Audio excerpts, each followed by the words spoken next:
Hi, I'm Phil Manley from Trans Am. Hi, I'm Nathan. Ashton from Trans Am. Honestly, this would be Rock Goes to College, AC/DC. It's a BBC program from 1978, I believe. And they had just finished a U.S. tour, and their first date in England was, they flew to England, and then they went directly to Essex University, and they played this concert, and it's filmed. It looks like they're in an all-purpose room or like a gymnasium or something, and it is the absolute best rock concert I've ever seen. And I've seen AC/DC play, and they were, this was like 2 years ago, and it was totally mind-blowing. But this one was like obviously right in their peak. And it was with Bon Scott, and and then also, I guess that there's definitely something, and probably particularly like in Future World would be the most obvious example of that. I guess we sort of took something from the '80s where there's this sort of it's sort of like a very like romantic alienation caused by technology. You know what I mean? This sort of like this sort of half cyborg being, like languishing, but or sort of hoping for love or something like this that will never, that it's sort of like unattainable for whatever reasons. If it's, you can't ever sort of get to it, and everything is sort of mediated through like a telephone or a television or something like that. So but as far as it being, I guess it is ironic. Range. It's also weird being in a country that's way more advanced, in terms of technology than the U.S. And because you think, okay, the U.S., technology and consumerism, but they totally have us beat as far as that's concerned. Like we use all the same instruments, right? We record most of them, the same studio, the same person mixes them. Sort of like as we're recording it, we figured that we want to sort of give things a theme, that ties in with the artwork. We changed some of the names of the songs, like at the 11th hour, to make it seem like that. And they are things that were important to us, And probably the one we came closest to with that was Surveillance, definitely, because that's. I think we actually even talked about it or tried to talk about it in the little publicity sheets that went out with that album. And that was really like the typical we were touring around the U.S. and we noticed this thing was happening, and we just wanted to write some songs about it, and it's true, there's the we stayed in this gated community in Houston after our show there, and then we got out to L.A. and we're walking around this really nice neighborhood, and there's the exact same security sign. Like we had to walk really far through these wealthy suburbs, and the exact same security sign was in 100 lawns. And it was armed response was like their slogan or whatever, So that's, so like that's those things came about. That album the most out of any. But it's hard to say, but I can't say that we've ever, like, we don't have a guru in terms of or like a there's not one person in the band who's like the lyric writer, So there's no like unified theory. I think if you asked all of us, we'd probably say maybe slightly different things about all the albums, or what they mean, or what they're supposed to be about.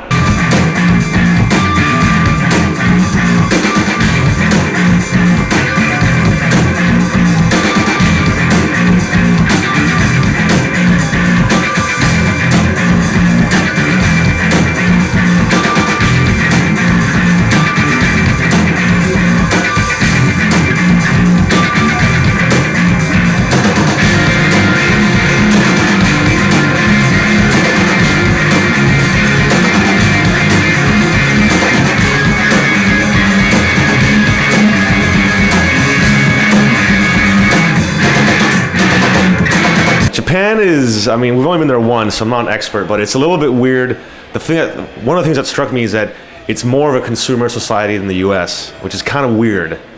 It's like shopping is like a really big pastime for them, which is kind of strange. And I don't know, a lot of the stereotypes are have some truth, like drunk businessmen on the subway and suits partying together and stuff like that. But Tokyo's a really cool city. Really, it's kind of like combined with the jet lag, it's just kind of overwhelming and a little bit confusing, but very cool. I liked it a lot. Devo, there's a French television performance that they did, like a soundstage kind of thing, but there's an audience, and it's just like one of those things where a lot of people think, oh, Devo, yeah, they're really funny. They were one of the best bands ever. It's just like you can't believe what they're doing, where they're pulling off costume changes, and like everyone jumps on the same beat, everyone freezes on the same beat, and it's also like super sexual and super violent. Like one of the guitar players kicks someone in the head, or someone in the audience is fucking with them, and he just fucking like like gives them the boot in the head. And this on TV too, it's like, and then like Bob Mosbaugh is like humping the ground with like these super tight shorts on, and it's just like, yeah, that's a really good one.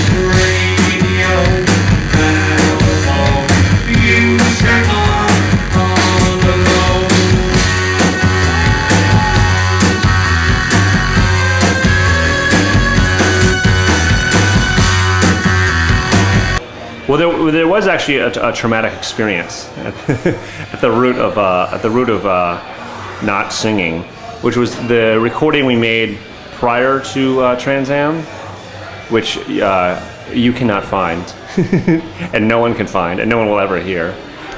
They were singing on it, and mostly me actually, and it's really, really dreadful because we didn't really know what we were doing. It was kind of like, again, like at the last minute we had all these songs written. We had kicked a singer out of our band and formed this new band and written these songs, and then in the studio decided, well, we should put some lyrics or some sort of vocals on these, and whoa. So yeah, that probably had something to do with it. And then also, I mean,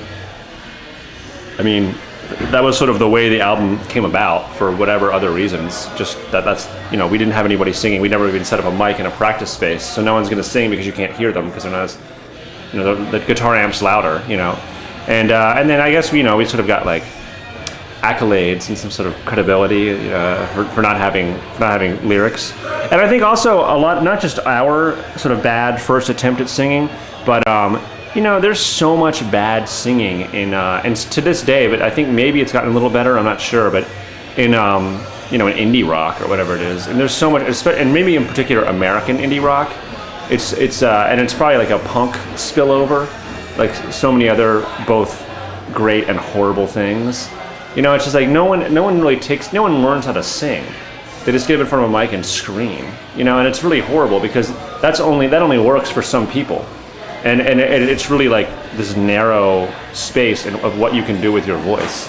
No one takes lessons. I mean, people take guitar lessons, people take drum lessons. Not everyone, but it's not a weird thing to do. But no one takes voice lessons who sings in these bands, and they should, because the band would be better.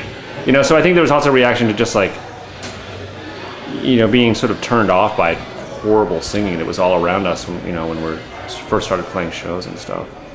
So there's that, and then obviously like we kind of phased the voice in, but it was a mutilated voice, and it still is half the time, or like a robot voice or a German voice or a Spanish voice or something like that, So we I guess we remain sort of coy with that, and I'm not really sure why that is, except for that I think that we saw singing as one more sort of horizon to aggressively expand into, like like Microsoft. I'll go again up my house. This music so funny, my house.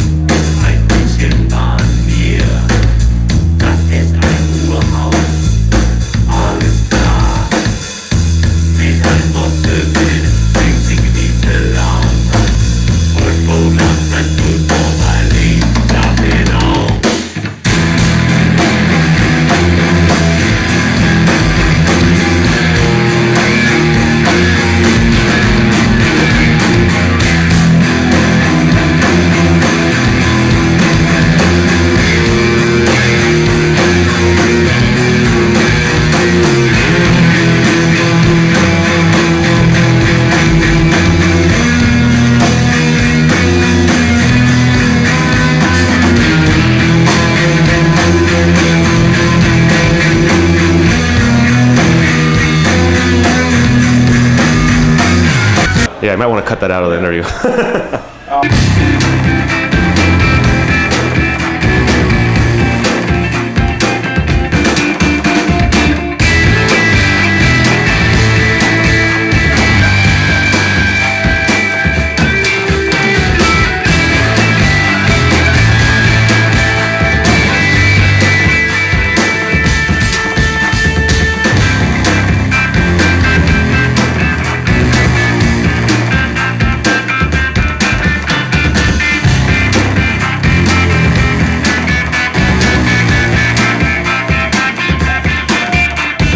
Well, National Recording Studio was created first and foremost for Trans Am to record in and to rehearse in.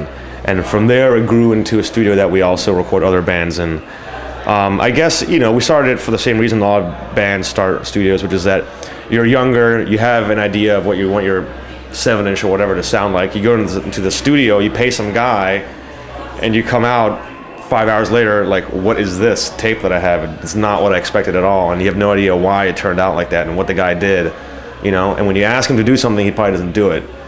So from that experience that I'm sure like every band has had, we just started buying our own gear and reading books and figuring out how to do it, and then we had a studio called The Bridge where we recorded Surveillance. That was in a friend's basement. And then that moved, some of that gear moved to NRS, National Recording Studio, just a little bit of it. But we got mainly all new stuff for that. And we've had it for about 5 years now, and we have to renew our lease, so we have to think about what we're going to do in the future with it. We're definitely going to keep it for a little bit more. I mean, it has definitely done what it was meant to do. We've recorded 2 albums there. We did Redline and TA there for Trans Am, and numerous other bands, but we made 2 records that we like a lot there, so that's like what I'm saying is like if it burns down tomorrow, like at least we've got something out of it. We did something concrete with it. Black Sabbath, Paris, 1970, which is like they play like all the songs on Paranoid note for note, like they had just recorded the album like a week before or something.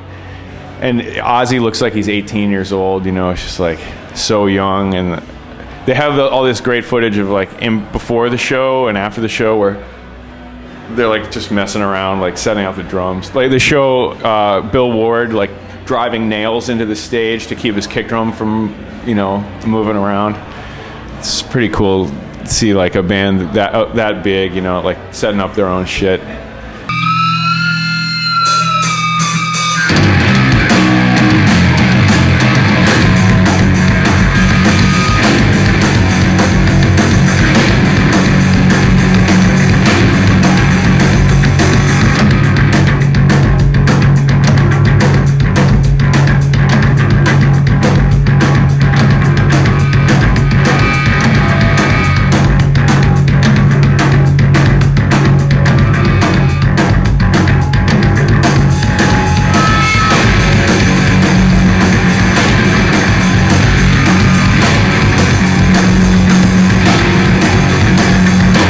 Oh, another really good one is Flipper on public access television in San Francisco. It's like total mayhem. That's pretty awesome too. That doesn't really reach the same level of awesomeness that maybe those other ones do. But maybe it's because it's not in front of an audience, so there isn't really much of like a back and forth. It's just kind of like they're in this weird studio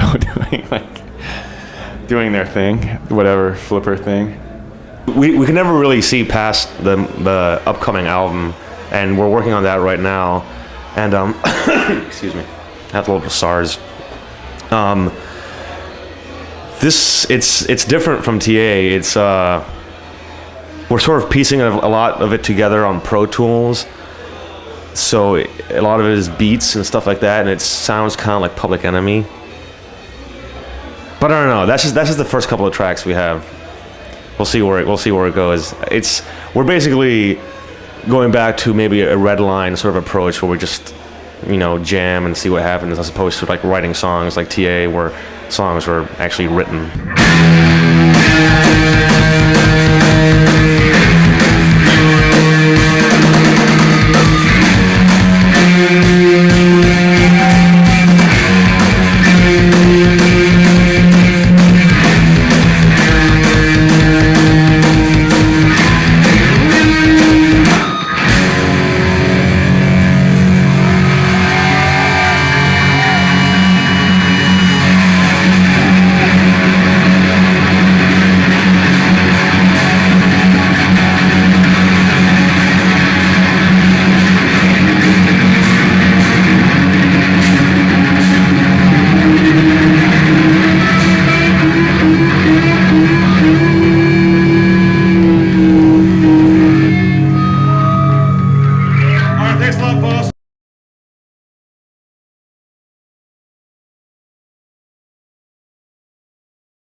night. We love you all.